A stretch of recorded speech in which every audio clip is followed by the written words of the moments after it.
Big boss episode 24లో ప్రొద్దున్నే లేవడంతోనే కుటుంబ సభ్యులకు బిగ్ బాస్ టాస్క్ అప్పచెప్పారు. ఇంతకీ ఆ టాస్క్ ఏంటంటే గార్డెన్ ఏరియాలో 5 కుర్చీలు ఏర్పాటు చేశారు.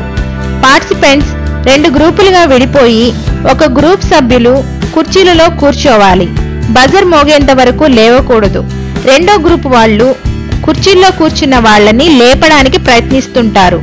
ఏ గ్రూప్ ఎక్కువసేపు కూర్చోగలిగితే ఆ గ్రూప్ లగ్జరీ బడ్జెట్ టాస్క్ గెలిచినట్టు. టీమ్ ఏ సభ్యులు కుర్చీలలో కూర్చొని టాస్క్ మొదలు పెట్టేశారు.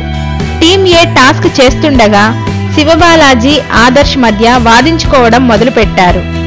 శివబాలాజీ ఆదర్శ్ కి కెప్టెన్ పోటీలో ఓట్ చేశారు.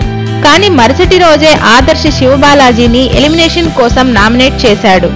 అందుకే ఇద్దరి మధ్య విభేదాలు వచ్చి కాసేపు తిట్టుకున్నారు. ఆదర్శ్, కత్తి కార్తీక అర్చనని ఎలాగైనా కుర్చీల నుండి లేపాలని గోధుమ పిండితో బలిని చేసి అర్చన చైర్ పైన ఆదర్శ్ పెట్టాడు. దాంతో ఒక్కసారిగా అర్చన అరవడం మొదలుపెట్టింది. ధనరాజ్ వచ్చి అర్చనని కూల్ చేసే ప్రయత్నం చేశాడు. కొద్దిసేపటికి అర్చన తన్ను తాను కంట్రోల్ చేసుకోగలిగింది. అప్పుడు ఆదర్శ్ అది గోధుమ పిండితో చేసింది, నిజమైంది కాదు అని అర్చనని కూల్ చేసే ప్రయత్నం చేశాడు. ఇక టీమ్ బి చైర్స్ లో కూర్చున్నప్పుడు మళ్లీ శివబాలాజీ ఆదర్శ్ ఆర్గ్యుమెంట్ స్టార్ట్ చేశారు.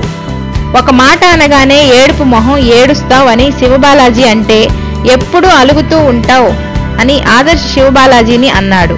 కొద్దిసేపటి తర్వాత రియలైజ్ అయిన శివబాలాజీ ఆదర్శ్ కి సారీ చెప్పి ఇష్యూ క్లోజ్ చేశారు. ఇక మున్ముందు వీళ్ళు ఎలా ఉండబోతారో చూద్దాం.